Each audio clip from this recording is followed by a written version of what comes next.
Welcome to Healthcare Data Analytics, Risk Adjustment and Predictive Modeling. This is Lecture A. The component, Healthcare Data Analytics, covers the topic of healthcare data analytics, which applies the use of data, statistical and quantitative analysis, and explanatory and predictive models to drive decisions and actions in healthcare. The objectives for this unit, Risk Adjustment and Predictive Modeling, are to define risk adjustment, predictive modeling, and validations of models in healthcare. Identify the healthcare and other data needed to perform risk adjustment and predictive modeling. Relate risk adjustment and population segmentation to allocation of healthcare resources and healthcare redesign. Discuss uses of risk adjustment and modeling in value-based models of care. Delineate the use of health information technology in the creation, delivery, and evaluation of prediction models, and describe ethical considerations in risk adjustment in population management. In this lecture, we'll examine a scenario that employs data analytics in a healthcare setting, define some of the terms frequently used when doing risk adjustment and data analytics, give an overview of how to perform risk adjustment and predictive modeling, describe several types of risk adjustment, and identify the data needed to perform risk adjustment and predictive modeling. To understand the purpose of risk adjustment and predictive modeling, let's imagine a concrete scenario. In our scenario, Wanda is the Chief Analytics Officer at Health West. Health West consists of 2 hospitals, 90 clinics, 800 providers, and 350,000 patients. Her job is to improve value at Health West using its data, information, and knowledge. To tackle her job, Wanda employs 3 main strategies. Number 1, improve the effectiveness of and reduce the harm from care by providing just-in-time data, information, and knowledge to decision-makers. There's a lot of data in Health West's system, and they could waste a lot of resources analyzing data that doesn't have any relevance. Instead, Wanda focuses on decisions that are being made now and what information will affect those decisions. Her second strategy is to improve the allocation of resources by analyzing data. Health West resources include its staff, its supplies and equipment, and its facilities. While together they can do great things, when allocated poorly, they can be wasteful. Wanda's third main strategy is to add value to care by increasing benefits and reducing costs to the health system. Better application of the same technology can achieve both of these. The current problem Wanda is facing is that the health system's 30-day readmission rate is high. Health West will pay a penalty due to a new Medicare program that doesn't pay for readmissions that occur within 30 days of discharge. She needs to see what decisions are being made and see what analytics could be useful. How can Wanda use data to help with this problem? First, she might want to examine the 30-day readmission rates to see if they've been properly risk-adjusted.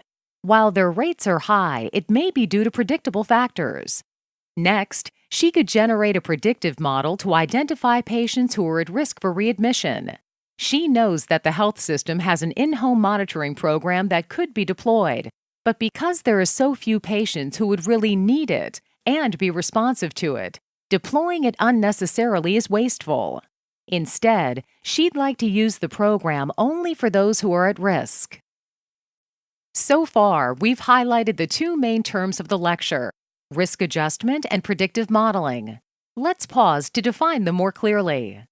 The term risk adjustment can be used in many contexts, but when speaking in relationship to health information technology, or HIT, risk adjustment refers to how we adjust the level of measured outcomes to account for risk factors of the patient, the environment, and the healthcare system.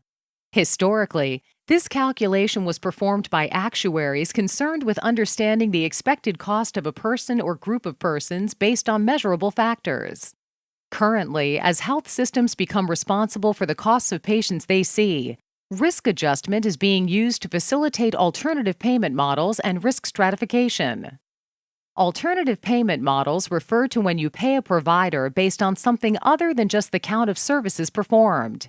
It may mean you pay a fixed amount, or a capitated payment regardless of services, or it may involve the quality or performance of services. The term predictive modeling refers to predicting an outcome or the likelihood of an outcome based on factors of the patient, the environment, and the healthcare system. One example of this is to identify which patients undergoing obesity surgery are most likely to have complications. Risk adjustment and predictive modeling share several key concepts. First, both are concerned with outcomes. The outcomes can be measured levels, such as cost or blood pressure, or constructed values, such as whether a patient has been readmitted after an initial stay in the hospital. When designing a risk adjustment or predictive model, costs, also known as expenditures, are measured continuously from zero to any total amount. Other outcomes, like readmission, mortality, or complications, are events that are simply measured with a yes or no and are typically coded as a 1 or a 0 in the data. The other concept common to both risk adjustment and predictive modeling are characteristics related to the outcome. These can be called factors, predicting variables, or independent variables.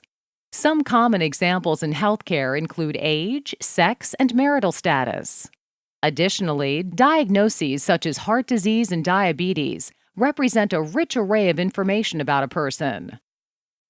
For health spending, the diagram from Van de Ven and Ellis's book on risk adjustment suggests that most of the variation in healthcare expenditures is random and cannot be explained by systematic features. The chart does not empirically estimate the proportions, but lists the different types of factors that could be included in risk adjustment, such as age and sex, health status, socioeconomic, provider, input prices, market power, and benefit plan. The last three apply more directly to health spending than the other outcomes do. The basic process of risk adjustment and predictive modeling can be summarized with the following 4 steps. Step 1. Estimate the relationship between the factors and the outcome. If there is only one factor, such as sex, with 2 values, male and female, the mean outcome level for each value will work. If there is more than one factor, a regression model is needed. Step 2. Predict the outcomes for each observation. This could be based on the mean value or the coefficients from the regression model in Step 1. The predicted outcome is the primary output of predictive modeling. Step 3. If risk adjustment is needed for a group of observations, such as a clinic, then for each group of observations, calculate the ratio of the mean predicted levels from Step 2 to the mean actual levels. The ratio is the risk-adjusted index value for the group's outcome. Step 4. Multiply the ratio by the mean outcome level. This produces the risk-adjusted level of the outcome for the group. There are 3 main types of risk adjustment that are worth noting. Retrospective risk adjustment uses factors in the previous period to predict previous period outcomes. Concurrent risk adjustment uses factors up through and into the current period to predict the final level of the current period. In particular, it can include the current level of the outcome of interest, though it is not yet completed. Prospective risk adjustment uses factors from the previous period, including the outcome if available, to predict future period outcome. It's worth noting that some factors may not predict the future very well, despite being good retrospective factors, if the factor is unlikely to persistently affect the outcome. For instance, the diagnosis of a broken leg is likely to affect the retrospective and concurrent risk, but much less so the prospective risk. Most patients will not have ongoing care if a broken leg is able to heal properly. Not all models are the same, and it's worth knowing how they perform. The most common measures used to evaluate risk adjustment and predictive models include the R-squared and mean absolute prediction error. The R-squared is the percentage of the total variation explained by factors in the model. The mean absolute prediction error, or MAPE, computes the difference between each outcome and its predicted level, then takes the mean of this error across all observations. Lower numbers are better for the MAPE. To get a sense of how the R-squared relates to the data, The scatter plots of cost and risk score on the slide show the R-squared at 3 levels: 0.06, 0.16, and 0.93. As is evident in the third panel, an R-squared value of 0.93 means the observed values on the y-axis are closer to the predicted values, which are shown on the blue line. Unfortunately for healthcare outcomes, most models are more similar to the first or second panels, and thus the risk score does not provide as much information about what is likely to occur. In predictive modeling, it's typical to use the predicted score to categorize patients into different types. For instance, all patients with a risk score above a threshold of 90 on a scale of 0 to 100 may be considered high risk. After this threshold has been established, it's possible to calculate various measures of how the predicted category compares to the actual category. The most common measures are the sensitivity, or percent of true positives of those being high risk that were predicted to be high risk. Specificity refers to how well the predictive model rules out negatives, or patients who are not high risk. For example, the model could essentially declare all patients to be high risk, and the sensitivity would be very high.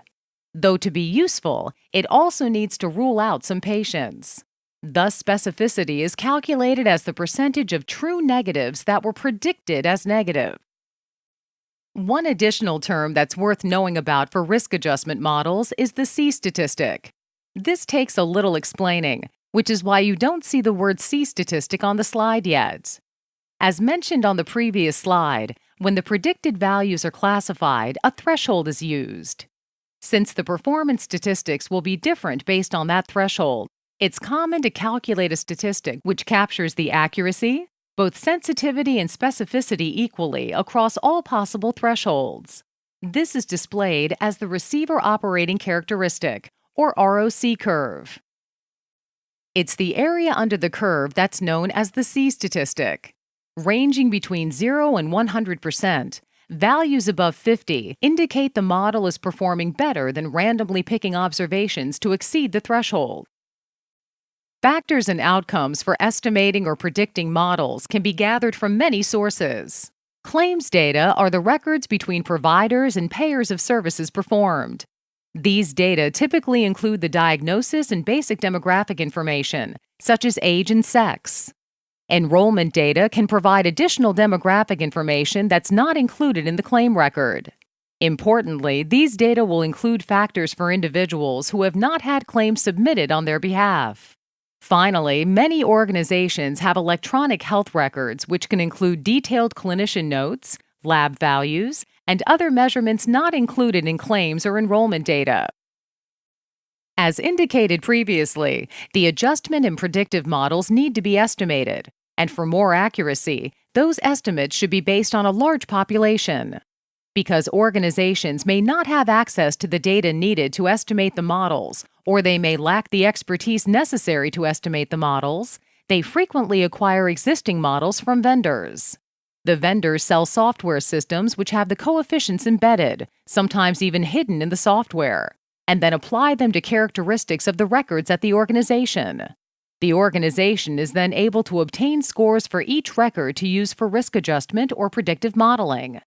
Can you guess why the software sometimes just gives a list of people above a threshold rather than the score itself?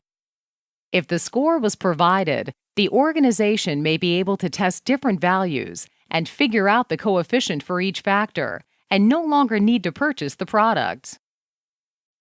Some of the larger private vendors of risk adjustment models include the Symmetry product from Optum, which calls its scores episode risk groups. The 3M company produces scores called clinical risk groups. Verisk produces risk scores given by the abbreviation DXCG. Truven has a product called the Medical Episode Grouper. Some public entities have also created ways to adjust risk. The Centers for Medicare and Medicaid Services, or CMS, created the hierarchical clinical classifications. Johns Hopkins University created the Adjusted Clinical Groups, or ACG.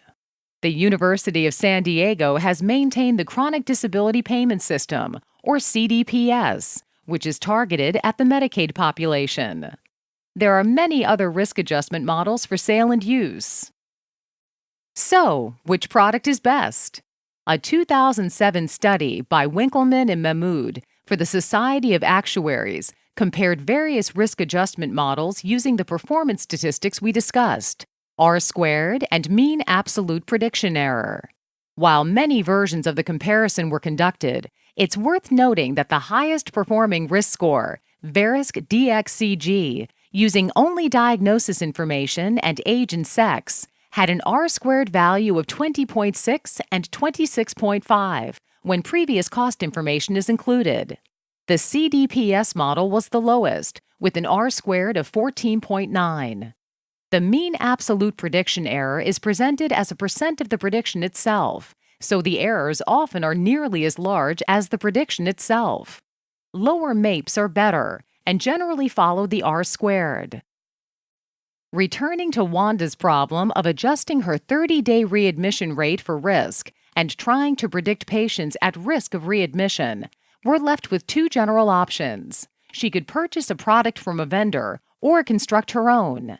With either approach, she'll want to compare her risk-adjusted rates to the benchmarks against which she is judged and assess the size of the problem. Next, she can use predictive modeling features to identify cases that are responsive to an intervention. The data exercise associated with this unit will provide a similar activity. This concludes Lecture A of Risk Adjustment and Predictive Modeling. In this lecture, we showed that risk adjustment is the process of adjusting outcomes by patient variables, such as age, health status, and other conditions, while predictive modeling attempts to predict the likelihood of an outcome. We discussed how validating the models requires comparing predictions to reality. We discussed R-squared, or proportion of variation explained, the mean absolute prediction error, area under the curve, and other classification metrics. Finally, data come from many different sources, but most common are healthcare claims, enrollment, and electronic health record data.